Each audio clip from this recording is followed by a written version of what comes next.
নমস্কার। বাংলার যুবসাথী প্রকল্পের জন্যই অনেকে আবেদন করেছেন, অনেকে আবার ভূমিহীন খেত মজুরদের আর্থিক সহায়তা অনুদান প্রকল্পের জন্যই আবেদন করেছেন। বাংলার যুবসাথী প্রকল্পের জন্যই অনেকে অনলাইনে আবেদন করেছেন, আবার অনেকে অফলাইনে আবেদন করেছেন। আর ভূমিহীন খেত মজুরদের আবেদন টোটালি কিন্তু অফলাইনে হয়েছে। অনেকে কয়েকদিন ধরে আমাকে এসএমএস করছেন, স্যার বাংলার যুবসাথী প্রকল্পের টাকা অনেকে পেয়েছে, আমি এখনো পর্যন্ত পাইনি, আমি কি বাংলার যুবসাথী প্রকল্পের টাকা পাবো? অনেকের বাংলার যুবসাথী প্রকল্পের স্ট্যাটাস চেক করা যাচ্ছে, আমি কিন্তু আমার যুবসাথী প্রকল্পের স্ট্যাটাসটা চেক করতে পারছি না কেন?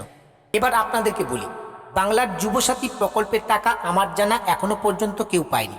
আমার কাছে অনেকেই কিন্তু অনলাইনে বাংলার যুবসাথী প্রকল্পের জন্য আবেদন করেছে। সেটা কেবলমাত্র একটা ডিস্ট্রিক্টের ক্যান্ডিডেট নয়, বিভিন্ন ডিস্ট্রিক্টের ক্যান্ডিডেট কিন্তু আমার থেকে অনলাইনে অ্যাপ্লিকেশন করেছে। বিভিন্ন জায়গায় আমি কন্ট্যাক্ট করেছি, এখনো পর্যন্ত কিন্তু বাংলার যুবসাথী প্রকল্পের টাকা কেউ পায়নি।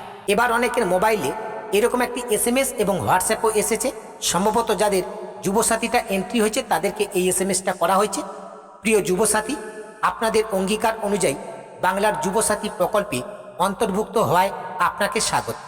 রাজ্য সরকারের নিজস্ব তহবিল থেকে আর্থিক সহায়তার প্রথম মাসের 1500 টাকা আপনার ব্যাংক অ্যাকাউন্টে জমা করা হলো।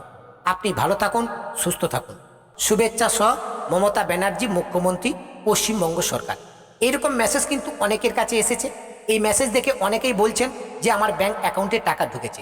ব্যাংক অ্যাকাউন্টটা ভালো করে চেক করে দেখুন যে ব্যাংক অ্যাকাউন্টের টাকাটা এসেছে কিনা। আমার মোবাইলে এসএমএস এবং হোয়াটসঅ্যাপে সেম একই মেসেজ এসেছে।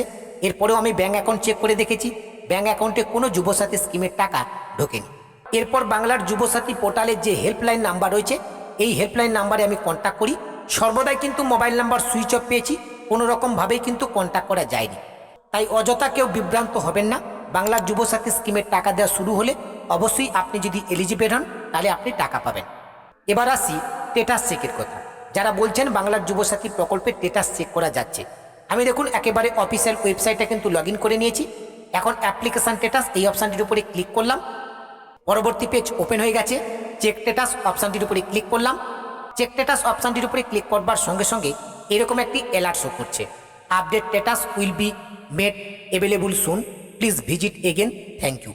এই অ্যালার্টটা কিন্তু 26শে ফেব্রুয়ারি রাত 12টার পর থেকে স্টিল নাও এখনো পর্যন্ত সেম একইভাবে শো করছে। কোনো রকমভাবে অনলাইনে কিন্তু যুবসাথী প্রকল্পের স্ট্যাটাস চেক করা যাচ্ছে না। সেটা আপনাদেরকে লাইভও দেখিয়ে দিলাম। আশা করছি ব্যাপারটা আপনাদেরকে বোঝাতে পেরেছি। এবার আসছি যারা ভূমিহীন খেত মজুরদের জন্য আবেদন করেছেন। ভূমিহীন খেত মজুরদের আবেদন অফলাইনে হয়েছে, কিন্তু আপনারা অনলাইনে তার স্ট্যাটাসটা চেক করতে পারবেন। এখনও পর্যন্ত কিন্তু ভূমিহীন খেত মজুরদের স্ট্যাটাস অনলাইনে চেক করা যাচ্ছে। ভূমিহীন খেত মজুরদের স্ট্যাটাস চেক করবার জন্য আপনার মাটির কথা অফিসিয়াল ওয়েবসাইটে ভিজিট করবেন। খেত মজুরদের সহায়তা প্রকল্প এই অপশানটির উপরে ক্লিক করবেন, পরবর্তী পেজ ওপেন হবে। নিচের দিকে দেখুন অ্যাপ্লিকেশান স্ট্যাটাস, এই অপশানটির উপরে ক্লিক করবেন। এখানে আপনি আপনার এনরোলমেন্ট নাম্বার, আধার নাম্বার অথবা মোবাইল নাম্বার এন্টার করবেন। এরপর সার্চ অপশানের উপর ক্লিক করবেন। সার্চ অপশানের উপর ক্লিক করবার সঙ্গে সঙ্গে এখন কিন্তু আপনাদের সামনে এইরকম একটি ডিটেলস শো করছে, যেখানে আপনার নাম, আপনার মোবাইল নাম্বার, আপনার ডিস্ট্রিক্ট, আপনার ব্লক এবং স্ট্যাটাস শো করছে কুইক রেজিস্ট্রেশন। এই অ্যাপ্লিকেন্টের স্ট্যাটাস গত 20 ফেব্রুয়ারিতে আমি চেক করেছিলাম, এটা শো করছিল কুইক রেজিস্ট্রেশন। আজকে একবার চেক করলাম, এখনও দেখাচ্ছে কুইক রেজিস্ট্রেশন, অর্থাৎ এখনও পর্যন্ত এন্ট্রির কাজ কিন্তু কমপ্লিট হয়নি। তাই যারা ভূমিহীন খেত মজুর সহায়তা প্রকল্পের জন্য আবেদন করেছেন আপনাদেরকে বলবো আপনারা অপেক্ষা করুন। এখনও পর্যন্ত অ্যাপ্লিকেশন এন্ট্রির কাজ সম্পূর্ণভাবে কমপ্লিট হয়নি। এরপরে ভেরিফিকেশন হবে, তারপরেই কিন্তু টাকা দেওয়ার কাজ শুরু হবে। তবে বাংলার যুবসাথী স্কিমের টাকা খুব দ্রুত কিন্তু ব্যাঙ্ক অ্যাকাউন্টে ঢুকবে। ব্যাঙ্ক অ্যাকাউন্টে যুবসাথী স্কিমের টাকা ঢোকা শুরু হলে অবশ্যই আপনাদেরকে সেই আপডেটটি জানিয়ে দেবো। আজকের ভিডিওর মাধ্যমে আপনাদেরকে মূলত এই ইনফরমেশনটুকু দেওয়া ছিল। ইনফরমেশনটা আপনাদের কাছে ইনফরমেটিভ বলে মনে হলে অবশ্যই ভিডিওতে একটি লাইক করবেন এবং এই ভিডিও লিঙ্কটি অন্য বন্ধুদেরকে শেয়ার করে তাদেরকে ভিডিওটি দেখবার সুযোগ করে দেবেন।